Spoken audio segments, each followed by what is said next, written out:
Whew. Sounds like the wind's really picking up out there. I'm glad you've got a nice cozy place to spend the bad weather right here with me around the fire, listening to something a little different today. I've thought about it and I've decided that the other writers that write for this channel may not be getting enough presence here. So, on today's episode of Cozy Horror, we're looking at some other great writers. Some great writers who have been seen on this show before, and I hope will be seen again.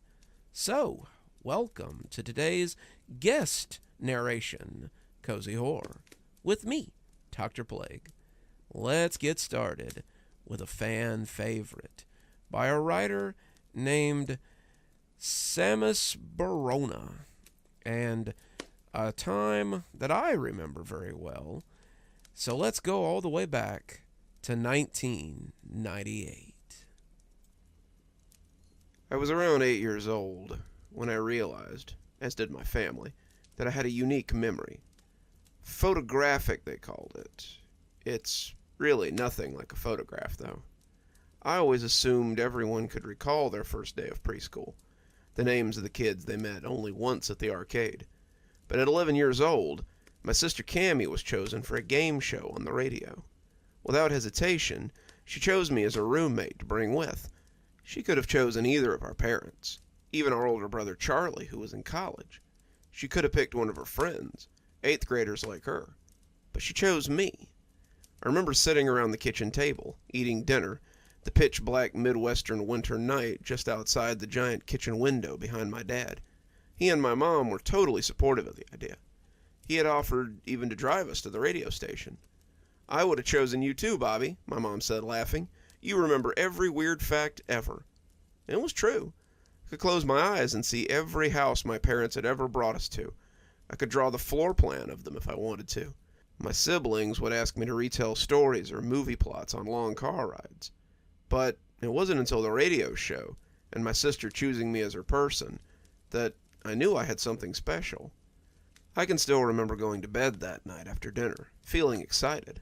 I finally fell asleep, pressed up against the wall that divided me from my sister's room, her voice through the vents above my bed, saying good night like she did every night. The smell of dust on the furnace, the sound of old creaking boards directly above me in the attic. It was the last night I was happy to have my amazing memory. To this day, I wish I could forget what happened next. I wish I could tell you we won the game show.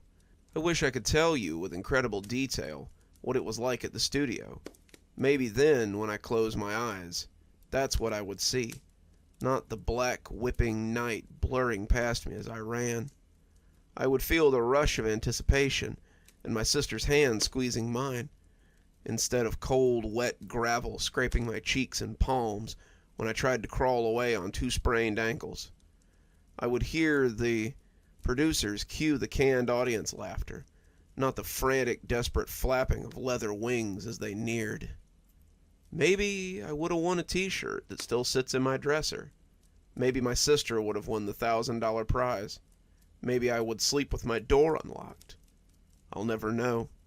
What I do know, without a shadow of a doubt, is that I would not have survived any of this if my family hadn't believed me. To this day, it's the thing I am most grateful for in the entire world. It was the day after dinner, on Tuesday, February 17th. School had been agonizingly slow, as I knew it would be all week waiting for Friday.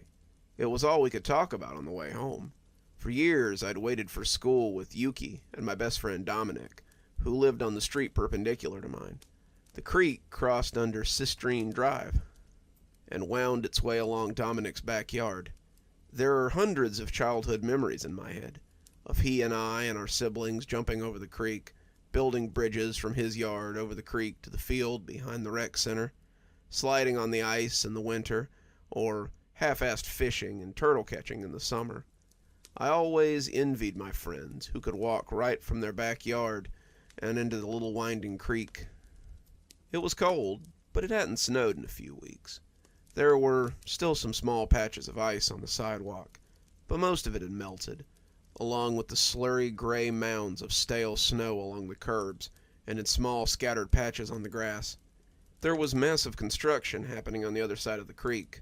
They were building a stupid business center on the field we used to play kickball in, the crane visible between two houses behind us. Snow was due that weekend, and everything would be coated and beautiful again. The downside of a blanket of snow was the eerie quiet it caused, and how hard it was to sleep at night when the moonlight and the snow were so bright, even with your closed eyes. It was nearly 6 p.m., and the mid-February sky was already darkening. We had stopped under the flickering gold streetlight at the corner of Citrine and Amethyst, the street that I lived on. I remember huddling close in a group, talking.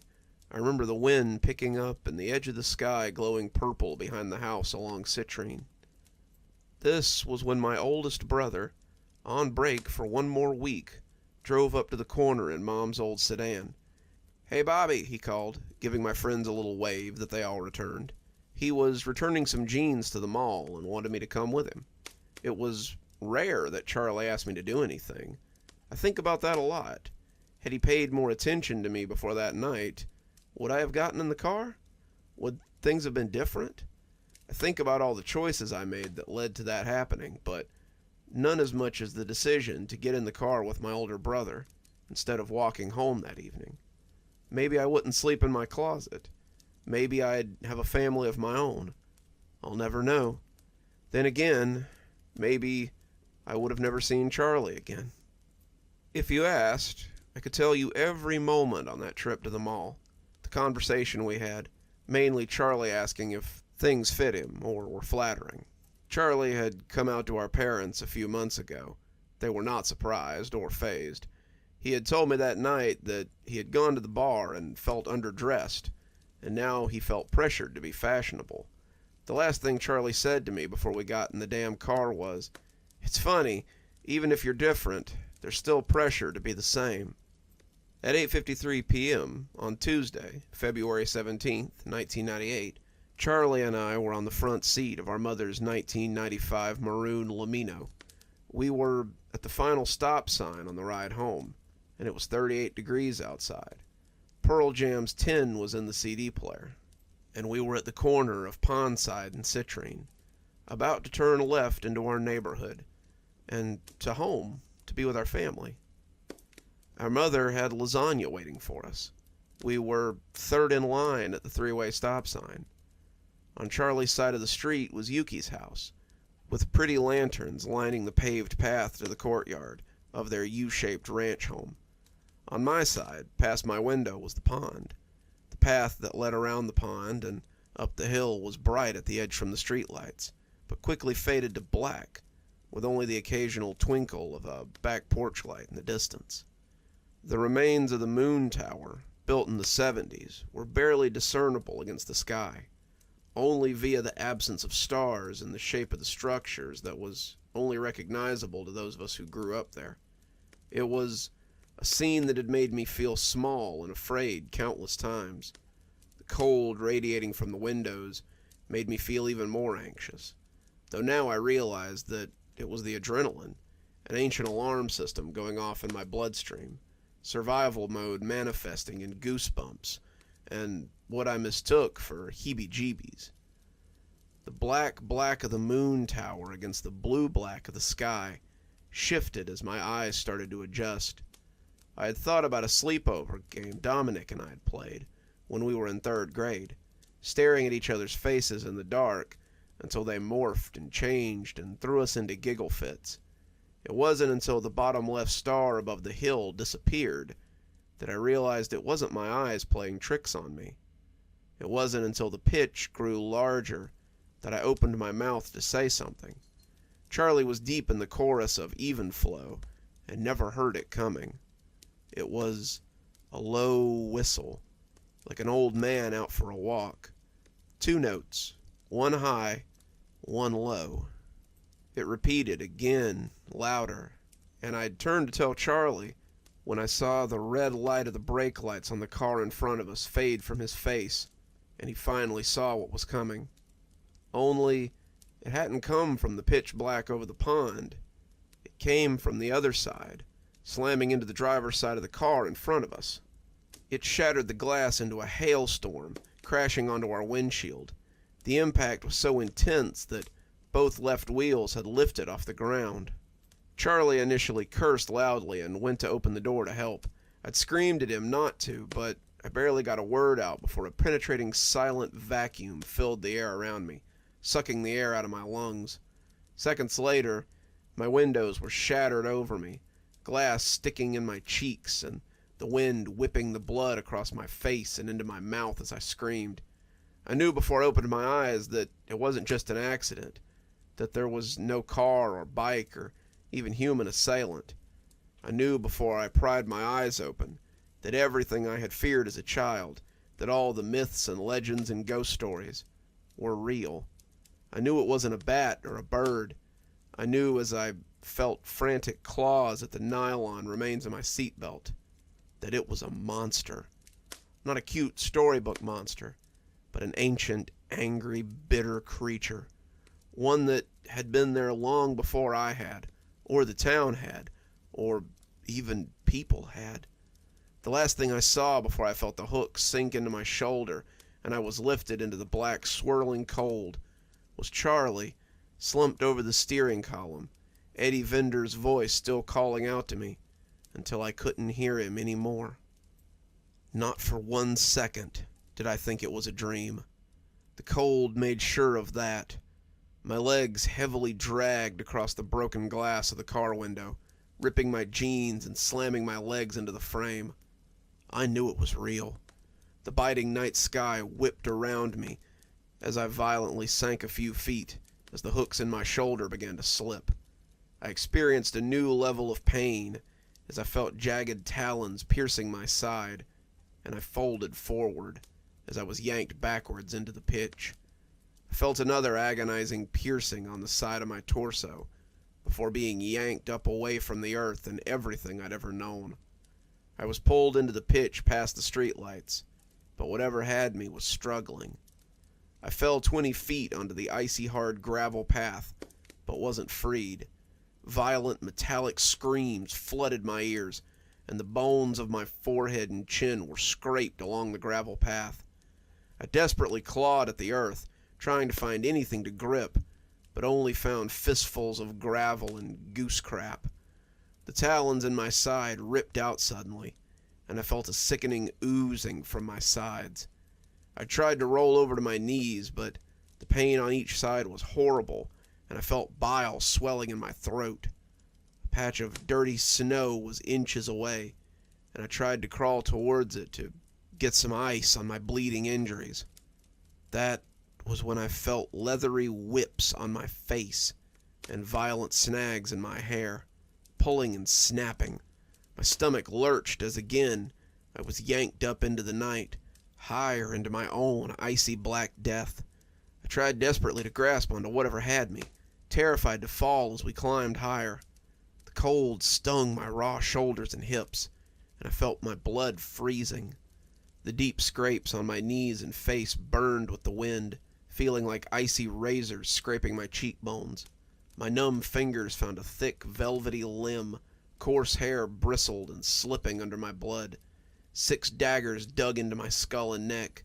Even over the roar of the wind and the pounding of the wings, I could hear a horrible scraping and squealing of claws on my skull from behind. From the inside. I struggled to breathe, blood and vomit filling my mouth and tears threatening to suffocate me. Suddenly, the little air that I had on my lungs was forced out violently as my midsection was slammed into the highest beam of the moon tower. The crunching of my ribs was unmistakable. My vision and even my own thoughts darkened with what I can only describe as wetness. Later, I would be told that my ribs were so violently broken that they had pierced my lungs. For a moment, the moon illuminated my nightmares. I was nauseatingly high up, one eye swollen shut, but I could see the frozen pond, dull and distant. Closer, I could see a row of houses, their windows glowing but cruelly out of each. One house still had its Christmas lights up, complete with a giant light-up plastic mold Santa Claus tied to their chimney. It felt wrong and cruel, a warm and happy impossibility. I looked down to see a stream of my blood pouring from my body in a steady flow, then broken by an aggressive gust of icy wind. I choked on a scream, and I was grabbed again, talons stretching out of the exit wound in my shoulder, birthing brand new ones on my lower back. I couldn't hear my own screams over the wind and the angry metallic shrieks like barbed wire on a rusted trampoline. I remember at this point, I could see the pond shrinking south of me as once again my host struggled with its prey.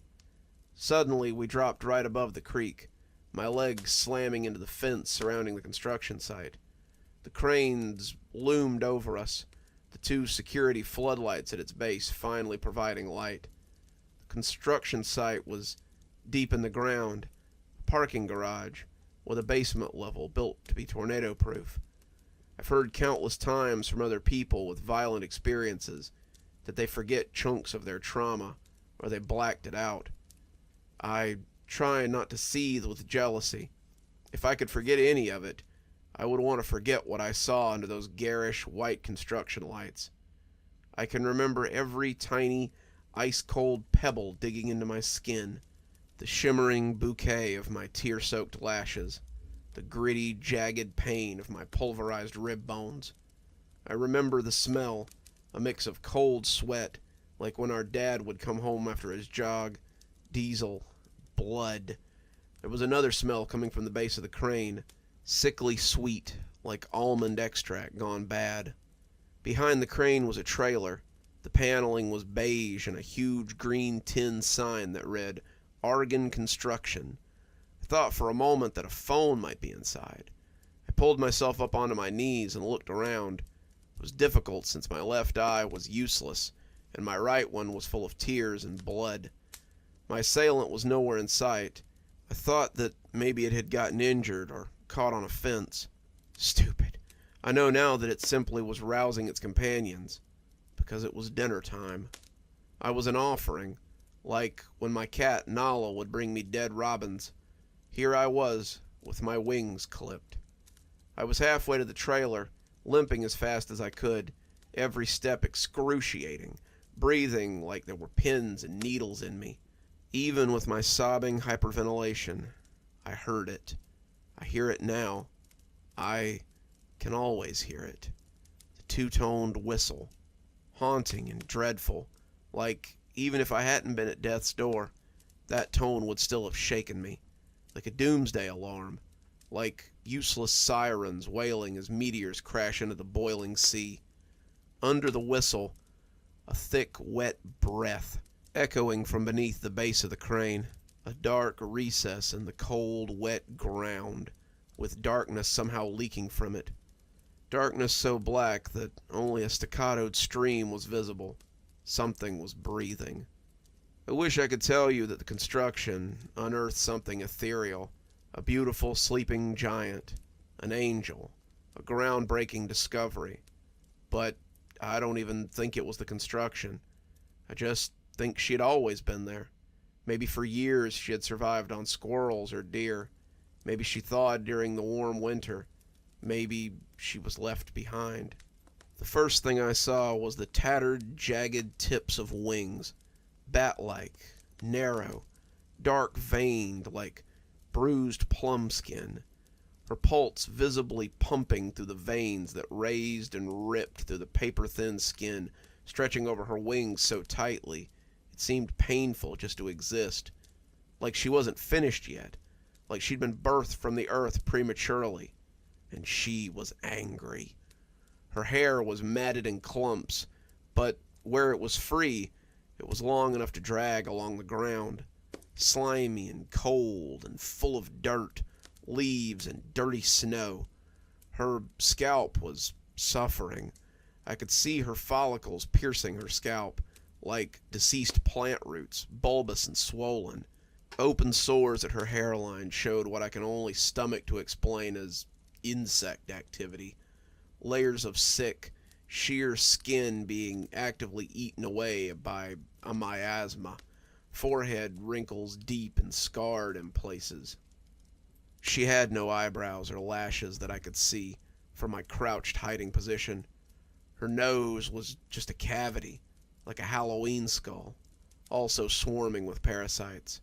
When she breathed in, a flap rippled across her face, the wetness dripping over her mouth. Her mouth! Years later, an art teacher had told me that while he enjoyed my monstrous horror drawings, that even special effects departments had boundaries, and I would be unlikely to get hired if I didn't tone it down or attempt to make them more realistic. If only he had known I was following his rules, drawing what I knew. She had the familiar sagging of a toothless old woman with flat, cracked, corpse-like lips. But then she parted them. The rot was dizzying. Her gums had been clawed away, scabs and scars and thick bands of roped grayish mauve flesh. Her top and bottom jawbones were not simply bared. They were jagged, layered razors, filed, but not with anything modern or sharp or particularly clean. Time, madness, desperation had filed and shaped that nightmare maw. Makeshift teeth of rocks had been maniacally shoved under the skin, adhered with infection and growth. The entire left side of her face was worn through layer by layer.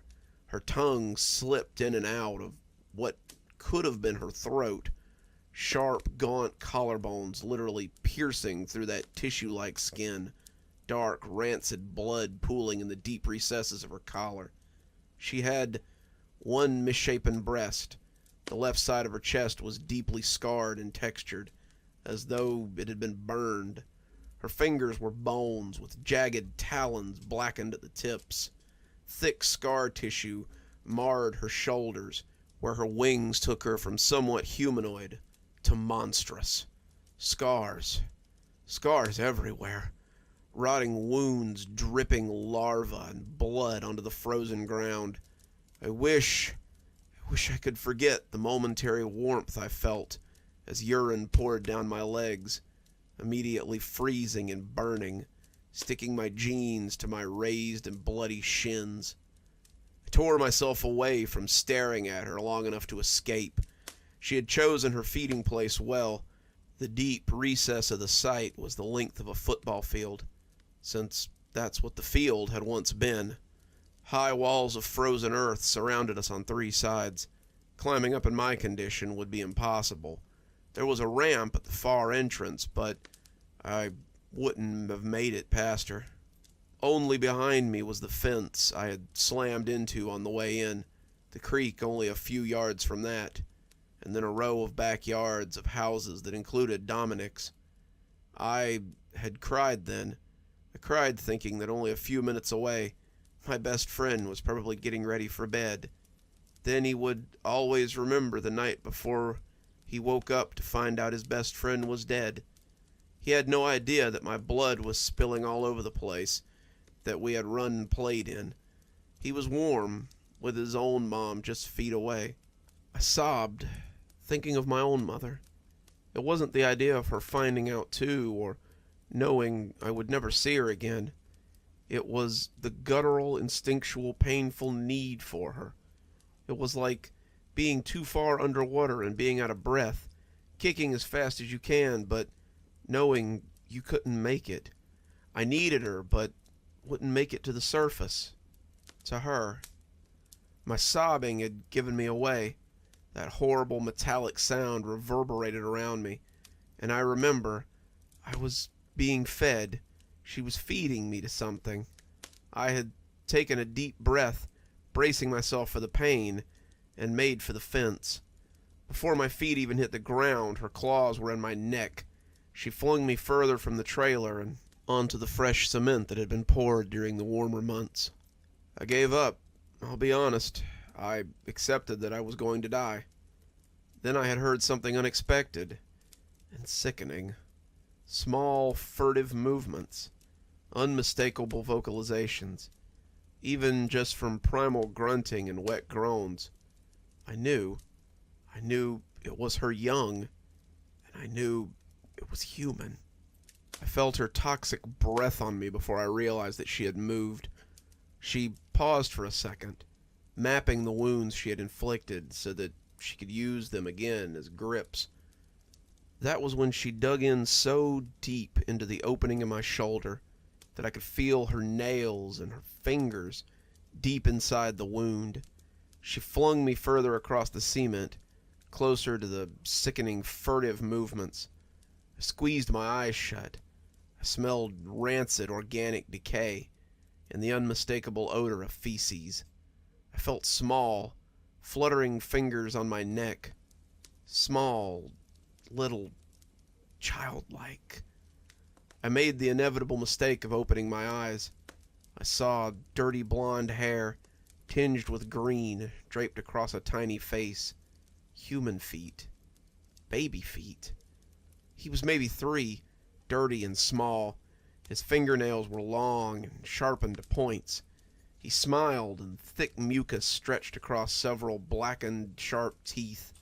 He was missing some, but what remained were crooked, stained and diseased, stuck in purple, rotten gums. Instead of chubby, rosy cheeks, he had hollow, sunken gray skin. The bags under his eyes were purple and veined. Instead of bright, youthful eyes, these were haunted orbs, devoid of color. Faded, milky irises deformed around dark, soulless pupils. He wore what had once been pajamas. Under layers of blood and grime, little trains chugged across his small body in a pattern. The sobs had returned from their hiding place in my chest. I had felt the need to comfort this small, broken doll of a child. That's when he lunged, his broken teeth sinking into my forearm. The pain was unbelievable, bright and loud like the headlights of a truck barreling down on you. I pulled away and heard a horrifying squelching sound as my forearm flesh ripped and hung from his tiny, plump lips. I gagged as he hungrily shoved my skin into his mouth. He ran to the monster, clinging to her body, his stubby hands sinking into her rotten fruit skin. I held my hand tightly against my forearm, watching the blood spill in tributaries between my fingers. It began to snow. Tiny, delicate laceworks fell into and melted against the steaming pool of blood at my feet. A disgusting gurgling sound brought me back, and I watched in horror as the little boy nursed from his mother's surviving breast. Thick blood spilled from the side of his mouth as she gently swept the hair from his face. Years later, I would look up the missing children's database online. I would narrow my search to my state, select the birth year, clumsily guess at the date missing, and it would take me 6 days and 2 breakdowns, but I would find him, along with an inaccurate age progression picture. His parents had named him Mason. He was a twin. He had a baby sister and a dog. He went missing from a family camping trip when he and his brother were 1. But I didn't know any of that when I watched him wash down my flesh with bloody breast milk from a demon I hadn't known existed a few hours earlier. Hours earlier, I'd been at the mall, for Christ's sake. The mall with Charles. I guess remembering my brother's body hanging limply across the steering column had jarred me into action. Knowing he wasn't even a football field away from me got me moving. If I could get over the fence, I could make a beeline for Dominic's backyard. I would just have to jump over the mostly frozen creek to get there. Then I could run to his parents' window and have them call the police. I could see the yellow square in the dark that was the sliding glass door to their kitchen from where I was. If I ran through their house as a shortcut, I could run down their driveway, straight down my street to my house. My heart broke a little as I thought of my parents and my sister beginning to worry about us, as we were only a block away fighting for our lives. But if I got to the far end of the fence before the inclined up, I could get to Charles and keep him safe, keep him warm and talking until the ambulance arrived. Surely somebody had called. The impact on the car was so loud. The other driver surely had a car phone or maybe a cell phone. Maybe even Yuki's Akito puppy Moki had heard and was barking up a storm. maybe the police were already there. For a moment, I thought about grabbing the boy, even if he bit me. I could carry him on my back and get him as far away from her as I could, maybe even get him home to his family. But even as I stood there, I could barely hold myself up. The world had started to spin around me, blood thickly but steadily pooling on my shoes, my bra, and at the top of my jeans. A few feet from my right lay a rubble pile, not large, but mainly chunks of rebar and concrete. I'd barely made a few inches of progress towards it when a metallic screech again assaulted my senses. My hands covered my ears. I shuffled towards the pile and grabbed a chunk of the rubble, a crude, misshapen, and awkward hammer to wield against the impossible enemy. A rusted, twisted metal handle with a heavy and uneven weight of concrete, hard to hold and even harder to swing. But it was all I had, and I knew it only had to get to the weakest part of her. I only had to incapacitate her long enough to get within earshot of Dominic's house. It couldn't be much past 10 p.m. Someone would have to hear me. I gripped my shoddy weapon tightly to my chest with both hands and felt her swoop down violently as I dove for a cement tunnel, her empty-handed dive throwing her off balance. I scrambled awkwardly towards the far end of the tunnel as I heard her raspy wings pulling her upward before her second strike. Instead of waiting for her to cut me off at the tunnel, I ran as fast as I could, darting from the opening and towards the sickly sweet smell of her nest. The only thing between the fence and me was a bloody baby boy. Blood swirled in my mouth, and a gritty, sharp feeling forced me to spit. I don't know why the image of my tooth and my hand covered in blood triggered a response in me, but it did. I knew I was dying, not just that I was going to die, that this monster my parents had never imagined in their worst nightmares would take their daughter away forever, and they would never see my body or have anything to bury, but that I currently was actively dying. The damage to my ribs, my lungs, my spleen, my arm would kill me if the blood loss or hypothermia didn't do it first. I knew I was dying, and it turned me into a monster too. I ran, not straight for the fence, but for her nest. I could hear her above me, barreling down. I ran right towards that little boy and swung a 20-pound chunk of concrete down on his tiny hand, smashing it to the ground. The sound he made wakes me up at night sometimes. His screams were animal-like, and dropped my weapon to cover my ears. The rusted metal scream from the sky crashed down like a bomb, and I ran.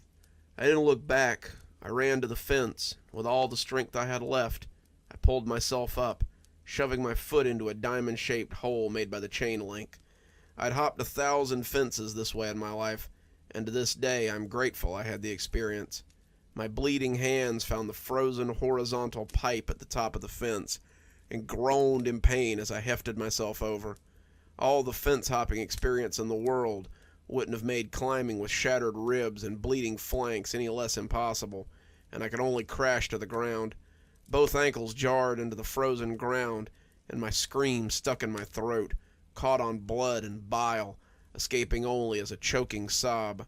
Her violent, crazed screams were still on the ground as she tended to her baby. I didn't let guilt slow me down. I ran as fast as I could for maybe 6 feet before my ankles gave out. Dominic's house was all I could see, a tunnel of black closing in on my vision. I never looked back. I gripped my fingers into the frosty ground, pulling myself up.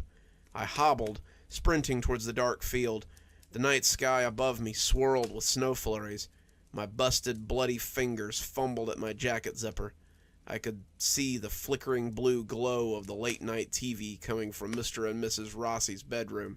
The tunnel grew smaller, and I could see less and less. Bawling, I forced my arms out of the jacket as I reached the banks of the creek.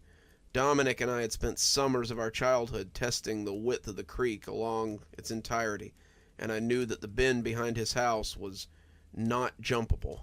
My toes slipped over the crest of the land, and a razor-sharp talon slashed at my hands. I screamed and screamed and swung my jacket into the writhing storm of limbs and wings above me. Feeling solid impact on one of the swings, I let go of the jacket and flung myself across the frozen creek, landing with about a foot left, my feet crushing through the glass-thin ice as my ankles crumbled beneath me.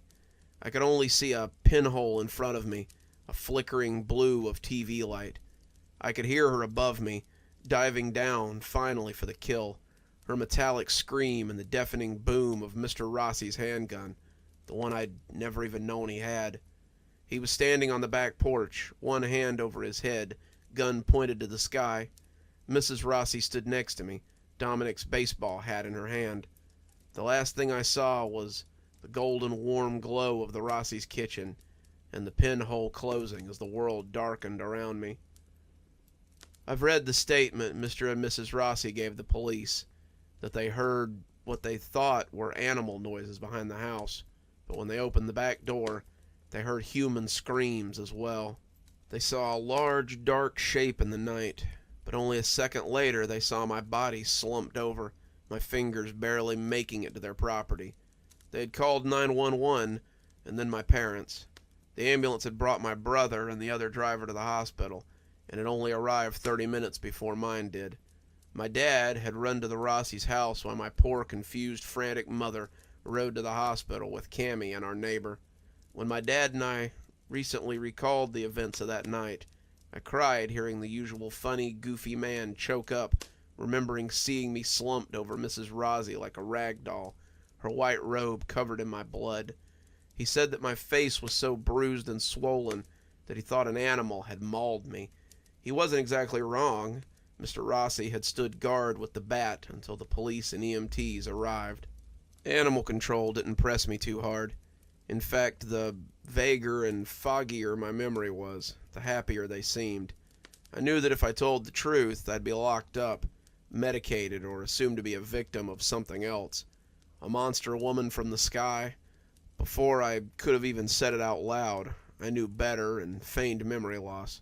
To this day, the official story is 2 cars on Pondside were struck by a wild animal, and the passenger of one of the cars was attacked and dragged by the animal until a neighbor heard the commotion and fired a gun, scaring it off. While I was in the hospital, a handful of flowers, candles, and teddy bears were left at the stop sign.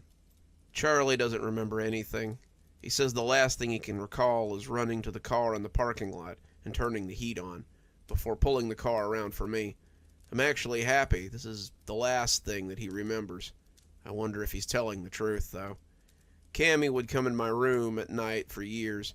She would sit on the floor next to my bed with her fuzzy Disney blanket wrapped around her shoulders. She knew the whole story from beginning to end, even about Mason, a detail I had kept from my parents. Cam and I would stay up together until the sun came up, our eyes locked on the windows in my room, the one facing the south.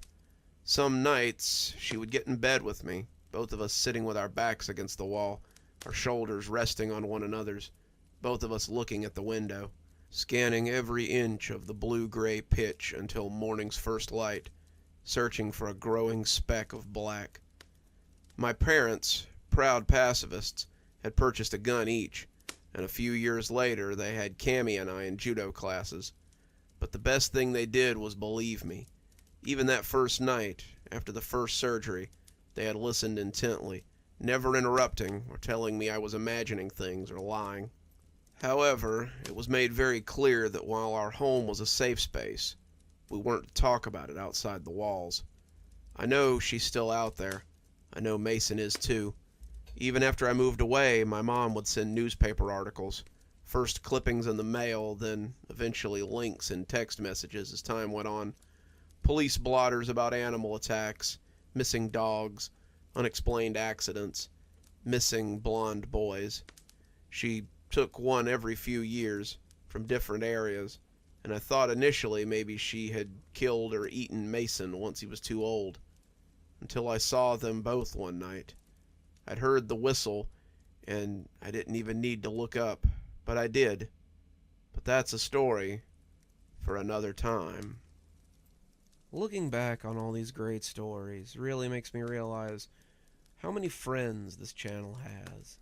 many of whom are listening right now, and how many great stories we run across that we can give a voice to here on this channel. I really love it, and I love all of you too. Let's keep right on rolling with another story by OK Imagination 3794 and their tale about a crow dropping a bleeding statue on my house. It's been a couple of months since this phenomenon occurred.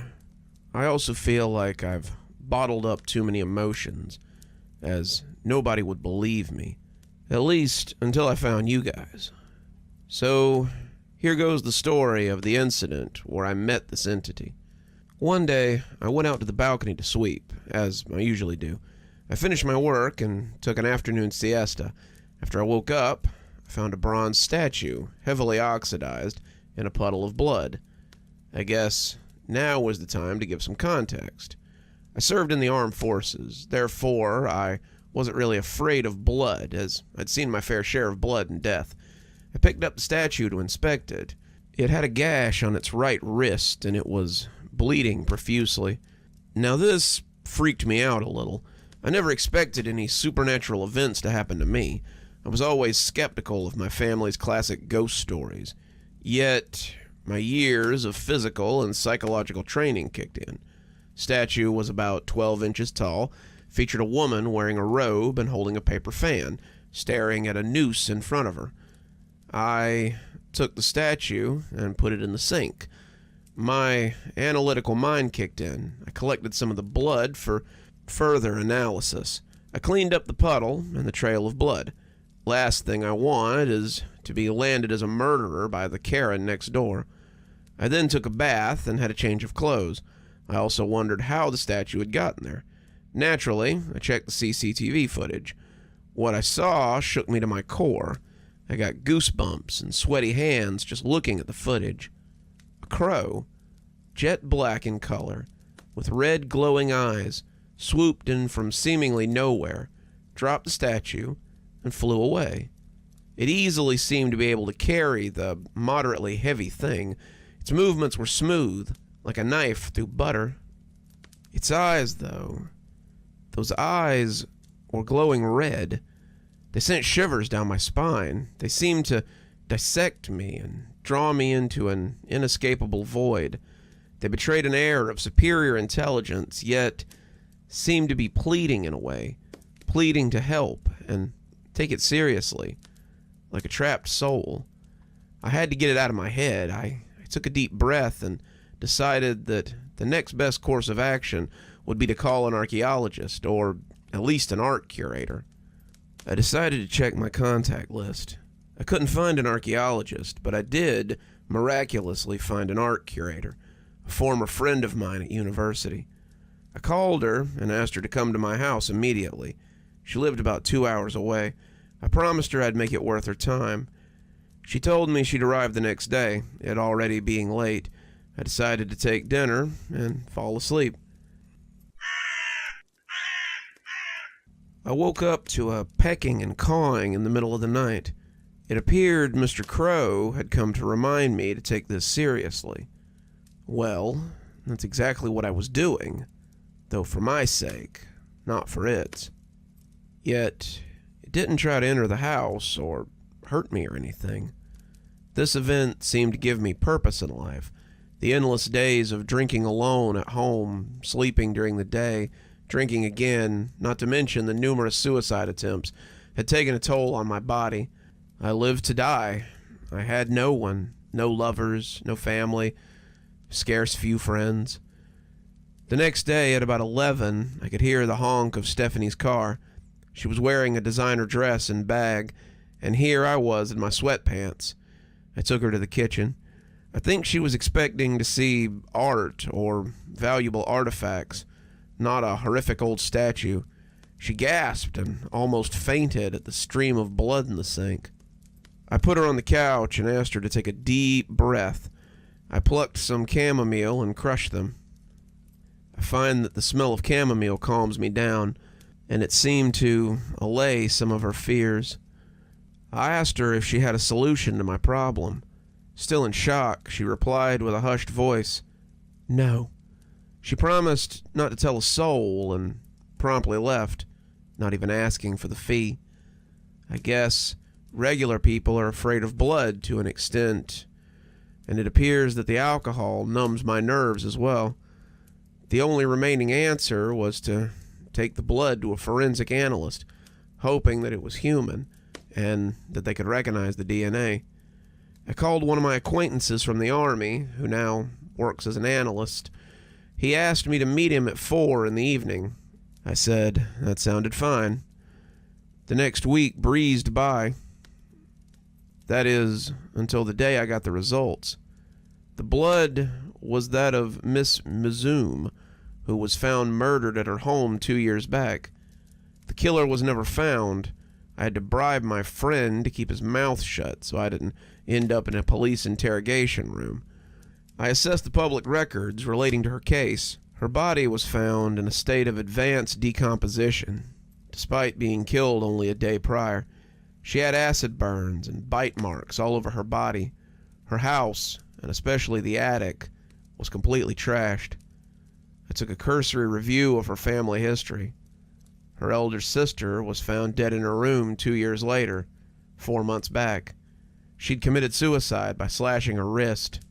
What's more, she was found with the statue in her room. Though, why was the younger sister's blood flowing from the statue when the older was found with it? It seemed that the deaths were connected somehow. The older sister's death seemed natural as suicide could be, and that's why I'm in front of her uncle's house, uninvited, like a burglar. I'm glad he didn't just shoot me on sight. Her uncle was an old man in his 60s. He didn't seem too happy, but he politely invited me in. He gestured for me to have a seat on the sofa and got me a cup of matcha. I introduced myself as an art curator who came into possession of a bronze statue. He almost spat at me in disgust. "So you make your living selling dead people's artifacts?" I shrunk back, but calmly, as I replied, "No, I came into possession of it through an agent. I didn't know it belonged to a deceased person till today." I continued, "I wanted to pay my respects. I was sorry for your loss." He seemed a bit more pleased and replied, "Her grave is in the Shinto shrine." I nodded my head in acceptance. I asked, "If it's okay to share, may I know why she did such a thing?"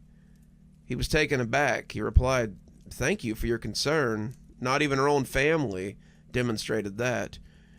Kiyomori was quite attached to her younger sister. Actually, now that I think about it, she probably had an unhealthy obsession with her sister. She paid for her college tuition, funded her hobbies, advised her, and followed her everywhere, if possible, despite being a responsible adult. The only obsession she had other than her sister was the statue you talked about. The statue was that of my aunt, Kia, Mori's grandmother. She chose to end her life the same way, just like Kiyomori did." Why did she commit suicide?" I asked. "You're obviously a curious person. I'll humor you. My aunt was forcibly married to a corrupt administrator. When she threatened to demask him, he turned public opinion against her and managed to get her arrested for adultery. She was sentenced to be hanged, but cut herself a day before. Her only choice was the noose or the blade. The statue was a commemoration of her honesty." I thanked him and walked to the front door, absent-minded, trying to fit the pieces of the puzzle together. As I walked out, I sensed a tingling on the back of my spine.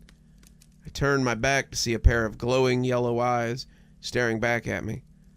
It suddenly skittered away, with its body not to be seen. I'm not proud of what I did next. I ran through the street as fast as I could and reached home in record time. I opened a can of beer and turned on the TV.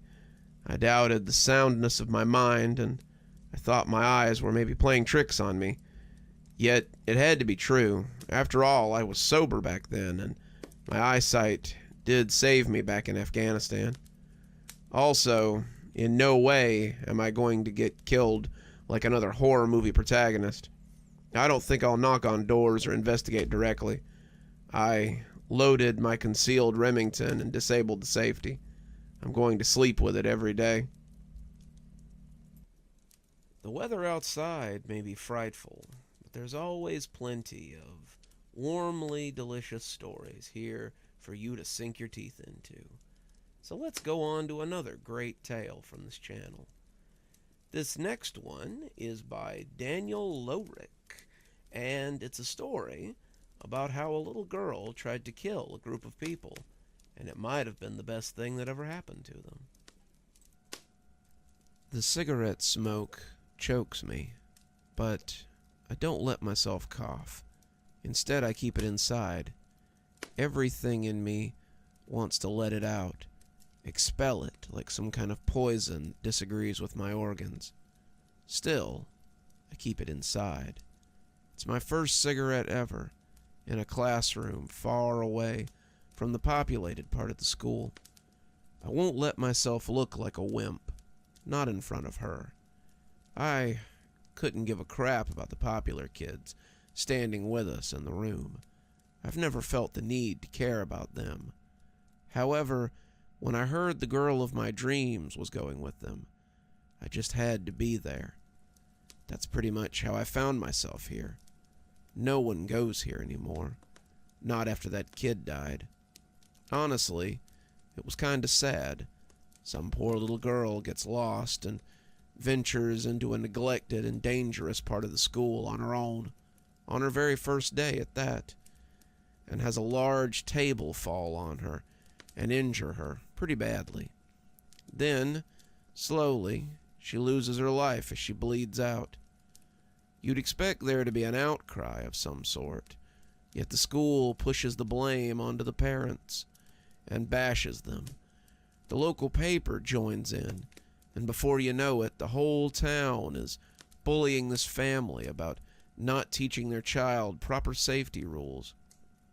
A 7-year-old girl was supposed to be taught proper safety rules. It sounds as ridiculous as it actually is. What do we get from all this? We get lectures on how we, as students, should keep the younger students safe. We get ghost stories that quickly spread across the school about the young girl and how she can still be heard crying. We get a special assembly today on the 1-year anniversary of her death, an assembly where we have a moment of silence for her. But don't worry, guys, refreshments are provided.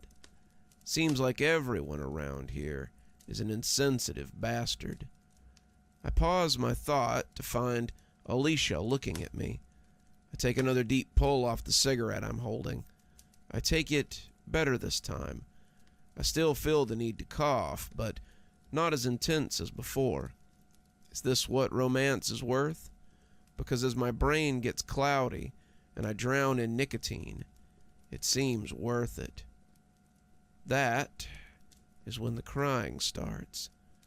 I almost didn't hear it at first.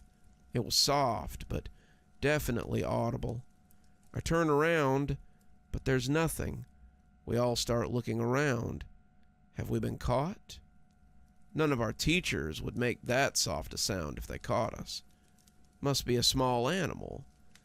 Then it dawns on us all at once, and a nervous chuckle takes over the room.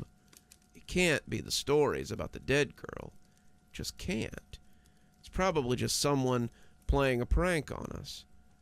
Still, the whole group slowly but surely creeps towards the door. No one admitting they're scared, but everyone ready to run at the same time. I take another pull off the cigarette, then I hear another cry. It's time for us to go. However, a thud behind us makes us turn around, and then a slam behind us makes us turn around again. Something distracts us, something in the dark of the room, just long enough for us to turn away from the door, long enough for it to slam shut. We're all trapped now. Everyone's scrambling, trying to open the door. The cool kids are still nervously chuckling, thinking it must just be the wind. However, the wind can't close a door hard enough for it to feel like it's been welded to the door frame. We can't get out of the room. That's becoming clearer now. You see, the thing about the light and the dark is that you can see in either one. The other just has to be absent. As the door blocks out the light from outside, the room inside becomes clearer. The dark corner is now taking shape. There's a desk there, a large, heavy one, and underneath it is a small frame. It looks like a doll, but it's faintly moving. It has to be a child. I'm not an idiot, not by any means. I'm a skeptic, definitely, but not an idiot. I'm seeing a ghost live out its last moments. A child live out her last moments. The cigarette is on the floor now, and so am I. We've all fallen to the floor, unable to move. I look around me, and it seems like we've been pinned by an invisible force. It sounds ridiculous, but it makes sense. A force more powerful than our meek bodies can handle. She's not living her last moments. We're living her last moments. I feel like I'm about to die. I'm not ready for this. I'm too young. I just want to go home to see my family. I just want to go back to class. I was so excited to see my friends today, to be around people who I care about. All things that she must have thought about. All things I'm thinking about now. I turn my head, and she's in the corner, sobbing, a child with nowhere to go, and no one to help her. Yet she keeps asking for help. I can't die here. I hope she gets help. I hope I get help. That's when I realize she never got help, and maybe neither will I. We're all going to die here, and I'm terrified by that thought. But I'm not the one I should be afraid for. My life, as scared as I am, doesn't matter. I should be helping the one that looks at me and sees me as someone older, someone who could have helped her. I turn to her and look in her eyes, into the eyes of the dying child, and speak to her. It's going to be okay, I say to her. It's all I can say with the weight on my chest. It's all I need to say. She stops sobbing and looks at me, almost as if she trusts me. I wish I could help, but I can't. The weight is now off my chest. Every one of us is able to get up. Every one of us is able to leave, and so is she. She disappears. I hope that it knows that wherever it's going to be okay. Outside the school, emergency services are waiting. Apparently, the same thing happened to every single person in school. They didn't see the ghost, but they did feel pinned down. Authorities are blaming it on a gas leak from years of neglect by the people in charge. When I hear that, I start to chuckle. I wonder who they're going to pin the blame on this time.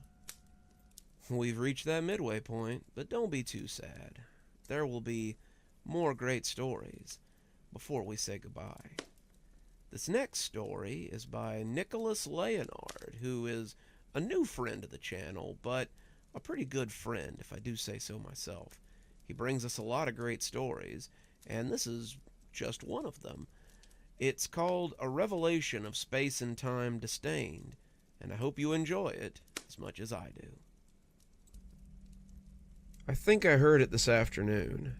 I always knew I'd hear it completely someday.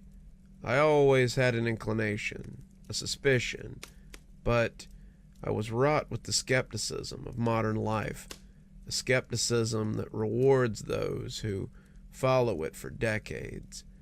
Yeah, I think I heard it. I can't forget it. I know what it was, and I fear next time it won't subside the way it did this afternoon. I parked on the side of the street because my wife's van was in the driveway. Like always, I slammed my car door loud enough to tease the kids. Daddy's home. I crossed the sidewalk and stopped at our mailbox, which was staked along the white picket fence perimetering the front lawn, mowed just the other day, might I add, and examined the mess of bills and adverts that had been slipped into the box.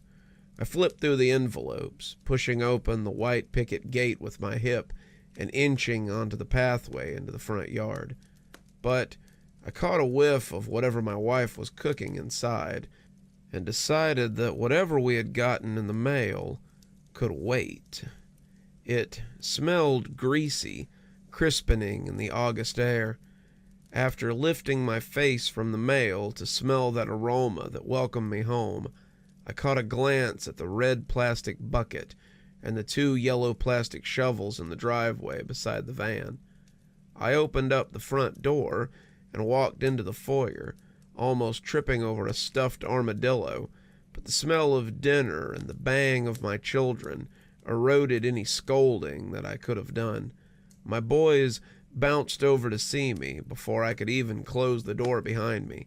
They latched onto me in a hug. "Hey, guys," I chuckled. My wife appeared across the hall in the entrance to the kitchen, wearing a lime green t-shirt and a baby blue cooking apron over it. Her most prominent features being her hands on her hips, something she'd become a master of over the years since the birth of our children. She stood so, in a steadfast way like a superhero. "Hi, honey," I greeted her, my dying chuckle ending in the normal tone for her. She just gave me a smile and looked down at our boys, who were still clinging to me. "How was the beach, guys?" I looked down at the 2 of them. "Good," Thomas bounced. "Mom wanted us to build a sandcastle, but we dug a hole instead," William confessed proudly. I gave my wife, Lexi, a half-cocked smile. Our understanding of their cute but comic disobedience stretched across the hall. "It was the biggest hole in the world," Thomas said, bouncing up again. "Bigger than the Grand Canyon?" I asked. There was no pause or hesitation in my boys. They jumped together, going, "Yes, yes!" "Now, just how much of the beach did you guys bring home?" I asked, looking around the foyer until my wife spoke from down the hall. "I hosed them down when we got home." I looked down at our boys. They smiled up at me, apparently unaware of just how much they still smelled like sunscreen. "Come on, kids, let your dad come in," Lexi said, waving them away. They obeyed, the backs of their head bouncing with hair as they ran to her. I wiped my shoes on the welcome mat and walked into the hall, went upstairs into my wife and I's bedroom, and put down the mail on our bureau, undid my tie, and left it on the bed. I came back downstairs to meet my wife in the kitchen. I usually put away my ties, but the smell of dinner was just too enticing. "How was the office?" Lexi asked after I kissed her on the cheek. "How's the turkey coming? God, I could smell it almost as much as all that beach you 2 dragged home," I gruffed, ruffling each of the kids' heads. They were already sitting at the kitchen table. Lexi pirouetted and caught herself against the counter, propping her hand against it behind her back as she blew her hair out of her face. "It's so hot in here with the oven. Can we turn on the AC?" she asked. I couldn't say no to her, and it was humid after all. "Of course. Kids, go shut the windows and turn on the AC." They bounced out of their chairs and hurried off, the squeak of the windows being shut erupting throughout the house as they raced each other. I noticed that there were 2 pots bubbling on the stove, broccoli and potatoes. "I'm just in time to mash the potatoes," I said, in my way of offering to help, relieving my wife a little bit, even though she wouldn't show it. I strained the potatoes, put them back into the pot, and started mashing them after sprinkling garlic powder and Parmesan cheese over them. In the nick of time, we realized she forgot the gravy, and as the steam from the potatoes settled in my face, I hurried downstairs into the basement to retrieve a can of mushroom gravy. "Go on, sit down," my wife swatted me away from the stove. I obeyed her and plopped down in my designated chair and scooted it in. "Do you want a drink, honey?" she asked, as she swarmed across the kitchen table to set out milk for the kids. "No, I'm good," I shook my head, about to pick up my knife and fork before the turkey was even on the table. Adjusting in my chair, I caught a glimpse of each of my sons' smiles. Their passing smiles stuck out in my memory because it was the last normal thing I saw before it happened. How clumsily I must have smirked back. I wondered if I turned my head too suddenly. I wondered if this all came about because I twisted my head incorrectly. And that's what caused it. That's what pulled the muscle of space and time that evening. This is wishful thinking, of course. I saw my wife bending down, 2 puffy oven mitts on her hands, as she pulled out the big tin-foil tray with the bronze-crusted turkey in it. It happened just as she went to spin around to face the table. A loud gong sounded like a giant bell tower, letting out one large chime, erupted in my ears. Turning, turkey in hand, my wife was turning slower than usual, while the gong echoed lower and lower in my head. My sons were smiling up at her, fidgeting in their seats, but slowly fidgeting. Just as my family almost returned to normal speed, an identical gong erupted in my head, and they all slowed down again, this time while Lexi was lowering down the turkey to the table. I was too confused to say anything about it. Evidently, it didn't affect them, or they weren't aware of it, because my son still smiled, and my wife had a look that said all was well in the universe. She swept her cooking apron out of the way when she went to sit down at the sound of the third giant chime. It gave me a massive headache, but I couldn't cringe. I wondered fleetingly if this was a stroke or something, but part of me knew what it was. I can't imagine what expression I had in the echoes of that phantom gong, that phantom grandfather clock warning. Time must have moved normally for my family, but for the duration of that echoing, my face must have contorted into a display of absolute defeat. There was something final in that gong, the chime, the ringing, whatever it was. It reverberated my entire body, leaving an ache all over my heart, squeezing my heart to the point of pumping fear into my eyes. But time repaired itself as the echo fizzled down into a low dinging, and whatever tears had appeared in my eye ducts had receded. Time restored itself, and instead of terror, my face must have just displayed a simple seriousness, an eagerness to eat.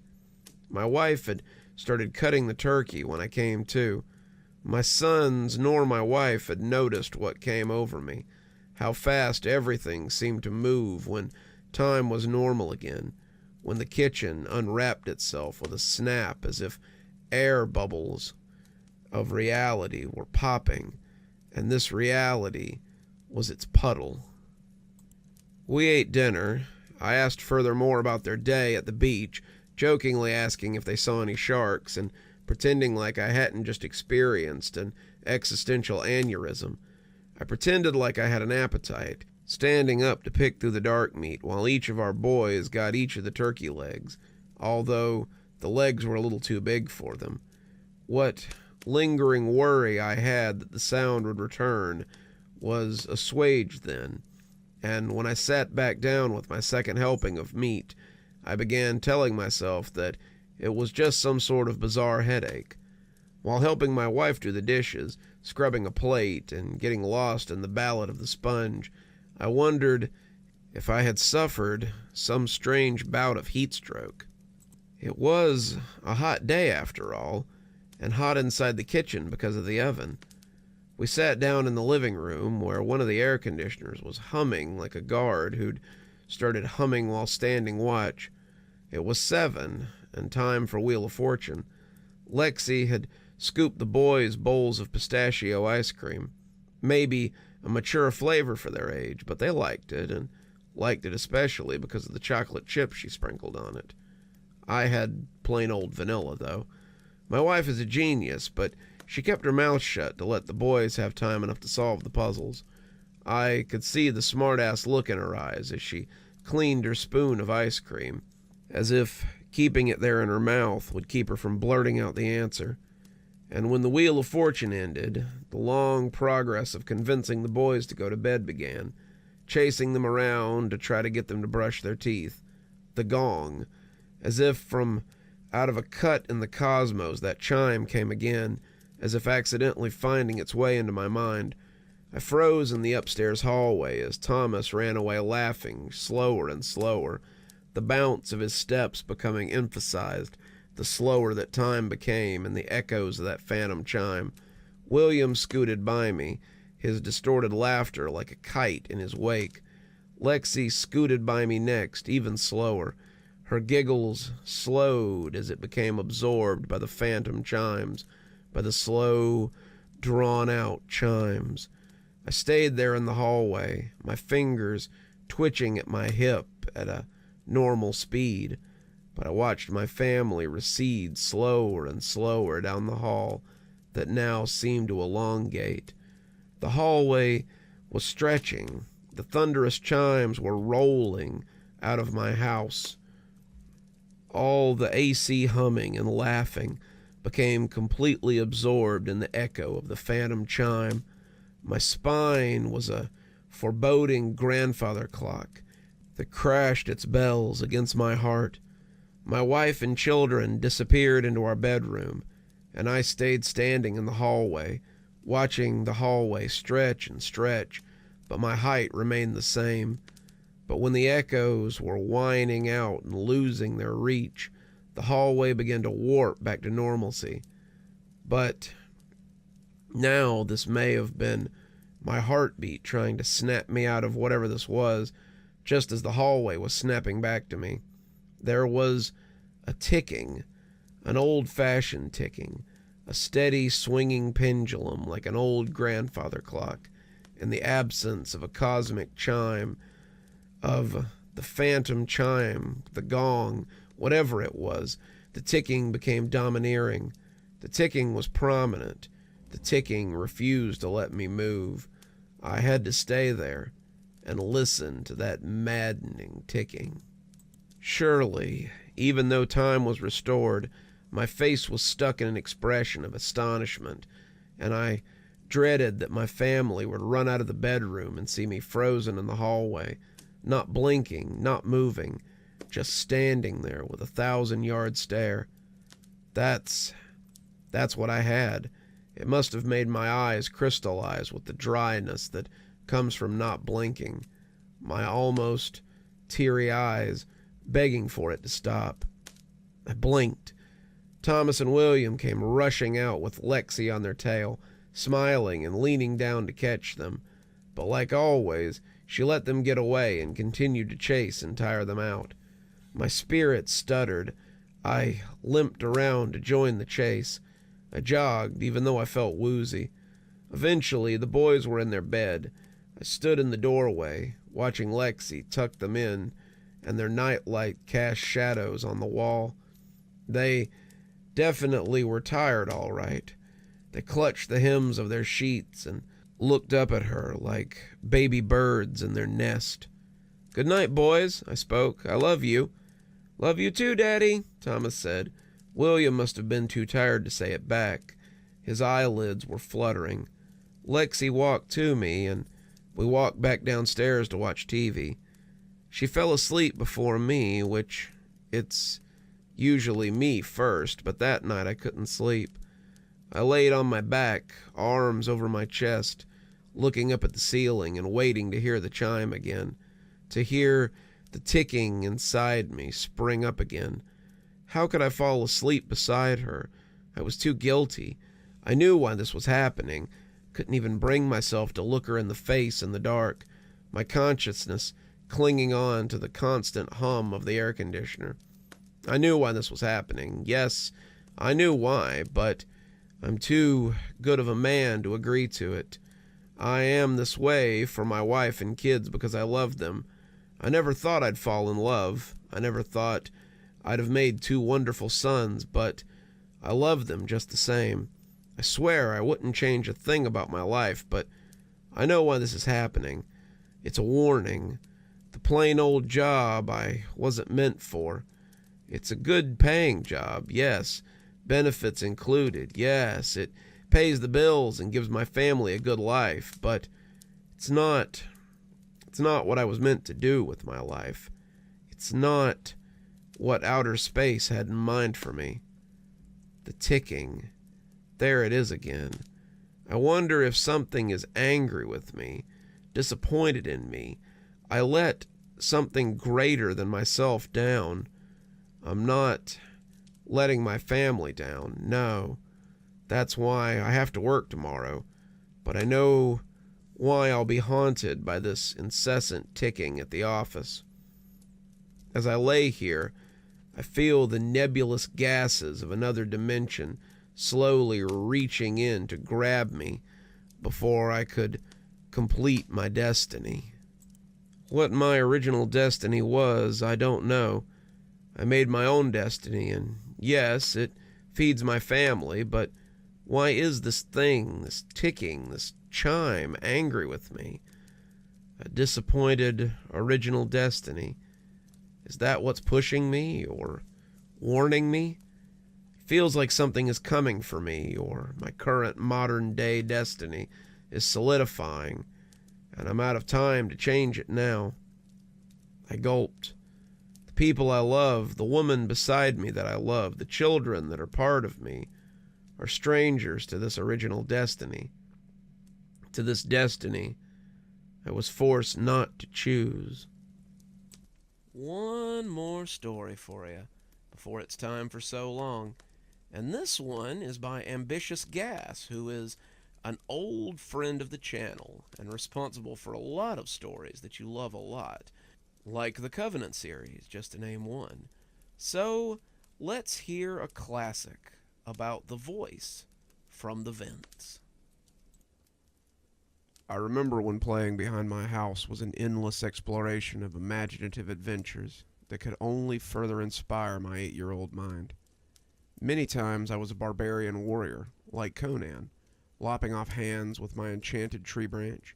The evil beasts conjured up in my mind stood no chance against my strength and wit, my lust for action and romantic adventure.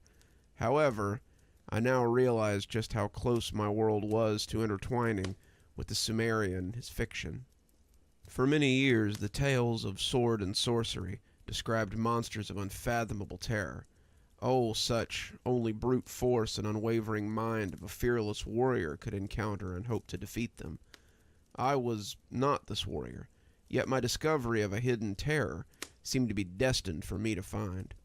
For when I wandered off the set path which led from mine to my grandparents' house, I stumbled across a shaded patch of forest with a small, murky pond at its center. The area was dead quiet, save for the crunching of dead leaves beneath my feet and the occasional nerve-wracking pop of breaking twigs. I remember a slight fog over the water, more like a vapor dissipating, as if the pond was boiling. Yet, being an ignorant youth, I reached down and touched the surface and felt it was very cold, so much so that I drew my hand back in surprise, only to begin violently wiping my fingers on my clothes, for the liquid was like some sort of sticky alcohol. With the commotion I made, I heard across the water a soft rustling that seemed to be heading around the pond in my direction, but I stopped once I glanced towards it. For all my fear of the sound, my eyes suddenly came across a shape in the center of the pond. It was like a pale, smooth limestone, yet from it came a small, delicate trail of bubbles, escaping from an unseen pocket of air. Stupidly, I started to lean forward, squinting for a better look. I fell, my body submerging in the cold burning of the foggy liquid. I desperately tried to place my feet on whatever ground I could find, but there was none. I kicked and thrashed towards the surface, not wanting to open my eyes for fear of the liquid blinding me. Suddenly, I felt one of my feet strike something hard. The limestone, maybe? But in response, there came a sound, a low grunt of some kind. The pond began to build up a slight current, and, as if returning the favor, a sharp pain hit my thigh. I screamed into the mysterious water and put all of my effort into reaching the shore of what now seemed to be an infinite ocean. I was no longer Conan as I breached the surface. I was a child crying out for his parents, smothering from the fumes of this potentially poisonous body of a creature-infested water.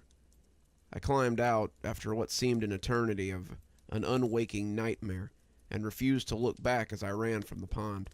I expected to hear the sound of a monster breaching the pond's surface, but the silence of the dark woods remained unbroken. The vapors of the dry liquid trailed behind me as I desperately made for the familiar path. When it was in sight, I felt the calmness of familiarity, which caused me to slow my pace. The world was luminous with the summer evening, and the creatures of common knowledge went about their business, ignorant of what I had found. When I reached home, I wondered if I had only dreamed up another fantastic story in which I had encountered the pond.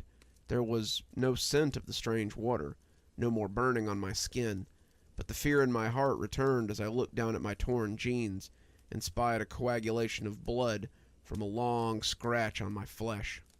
I hurried inside and tossed my clothes into the hamper, showering for good measure, unintentionally earning praise from my mother for being on top of my hygiene. I told my parents nothing about the pond or the scratch, but I couldn't completely hide my fearful glances to the window facing the edge of the forest during dinner. The question didn't come. All was normal within our house, which made me more and more at ease, as well as conscious of my illogical perception. The evening went on with my dad and I watching reruns of Star Trek, while my mom read one of her awful Amish-based novels in the lamplight. I look back on this time to comfort myself, given what was to follow. I was tucked into bed by my loving parents. Being an only child at the time, I was coddled quite a bit.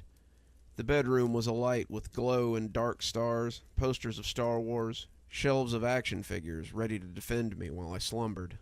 The light of my aquarium and the shadow of the angelfish gliding on the wall eased me into a near doze, until the bubbles from the pump caused me to open my eyes in fear.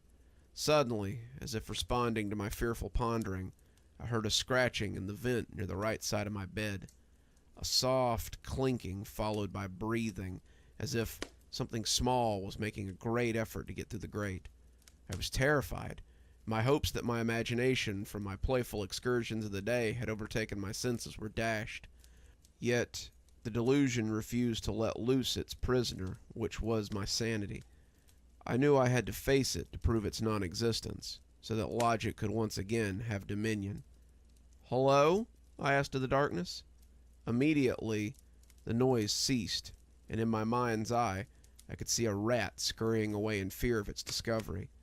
But it was my contribution to this fable that was dismissed instead. "You found it, boy," came the whisper of a tiny creature behind the grate. My eyes welled with tears at the sound. I was about to call out to my parents when it continued.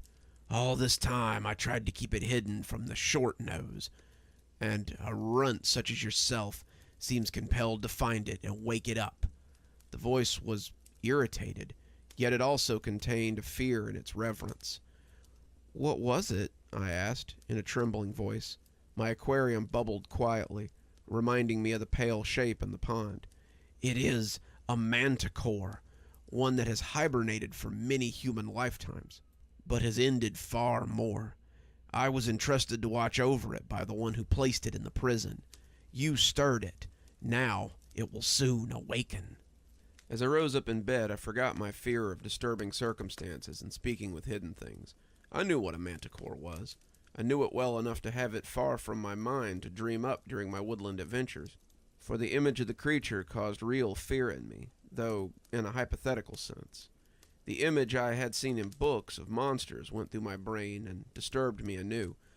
Now I realized that I had been scratched by the thing's relentless claws. Had I opened my eyes while submerged in the pond, I knew that I would have gone mad to see the shape within the burning fog. "What can I do?" I asked. It didn't respond, yet I could still hear it breathing in the vent. "Please, I didn't mean to wake it up," I whimpered. I was trembling beneath the bed sheets, which used to make me feel safe. Now I only felt cold and alone, guilty for bringing such a thing into this world. "You cannot put it back to sleep. It's been too long now, and it'll be hungry. You cannot hurt it with any weapon, for its flesh is invulnerable. It can eat you whole, and it'll leave no bones behind. Its roar is terrible, boy. Your mother, your father, will wake up to the sound of it, and will be taken by madness once it enters your home. It will devour your neighbors, all who dwell nearby, and no one will know what's happened to any of you." I fell out of my bed and onto the floor, sobbing. I crawled to the vent and put my face down to it, without fear of what might happen. "What can I do?" I implored. "How can I kill it?" In the grate, I could see a tiny shape stirring within, 2 glimmers of silver light peering at me, and I could see the green flesh of a long, pointed nose. It was a goblin, small and mischievous looking, though at the moment the eyes looked sad and pitying. When it spoke for the final time, I sensed the want of a brighter circumstance. "If you wish to truly be the hero you pretend to be, you must slay it through its mouth." The eyes disappeared, and a soft, scrabbling shape faded into the darkness. I was alone with this frightening knowledge, and I had to make a choice. Should I return to my bed and risk waking up to the roar of the manticore, or did I face it that very night, in the strange waters that it lay beneath? I was a child. I was scared, but I knew I couldn't let my family and my neighbors be devoured because of what I had done. I dressed, grabbed a flashlight and a small family picture propped up on the table next to my bed, then quietly went to the kitchen and grabbed the largest knife from the rack. With my weapon in hand, I went out the back door to the swaying trees of a windy midnight. I started up the path with an empty mind, neither allowing terrible imagery nor doubting logic to hinder my strides. I wasn't brave, but I wasn't foolish. I simply was.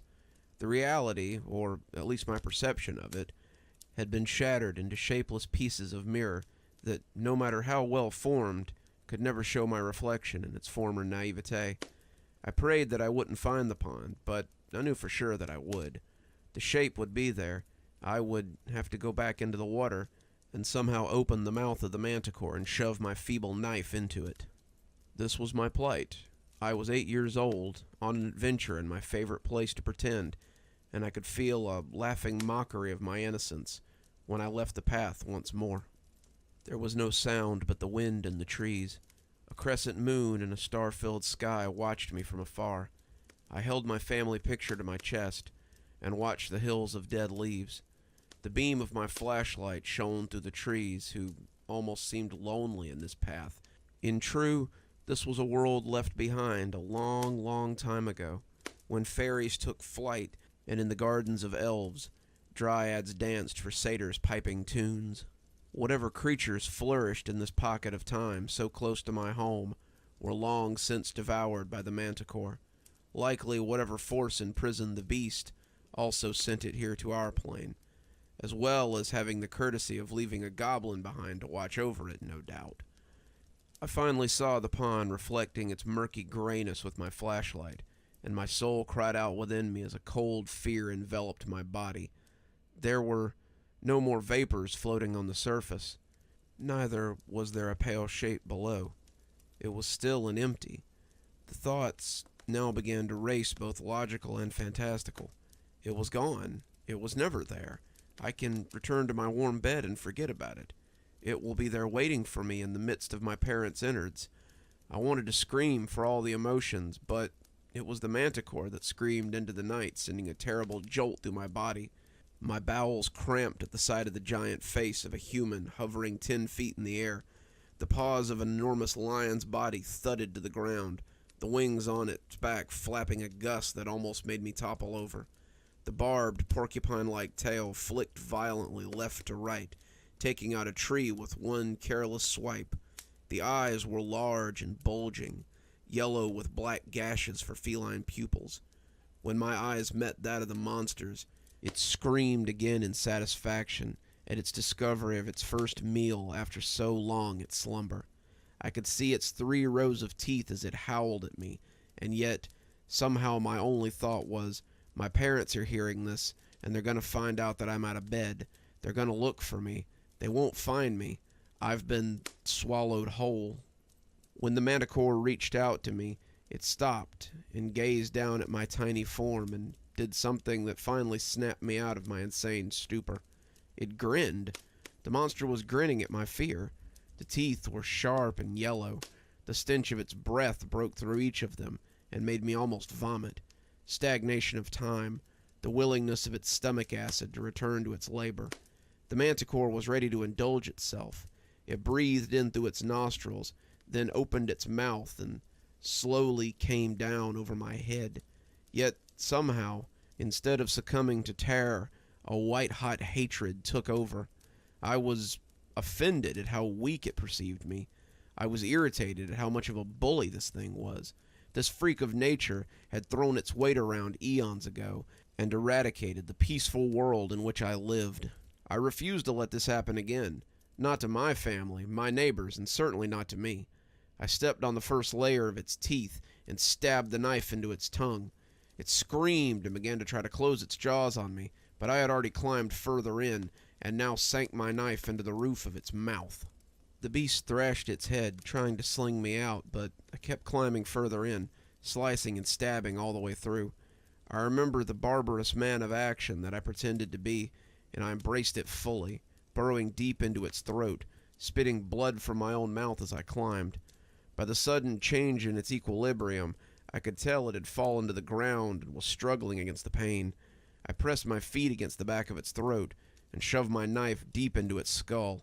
I couldn't penetrate it, so I began to cut upward as hard as I could. Its screams were deafening, but I knew that it could hear my laughter as I sliced and mangled without mercy. Suddenly, I was drowned in cold, burning water from the pond, along with fresh screaming as it mingled with the manticore's wounds.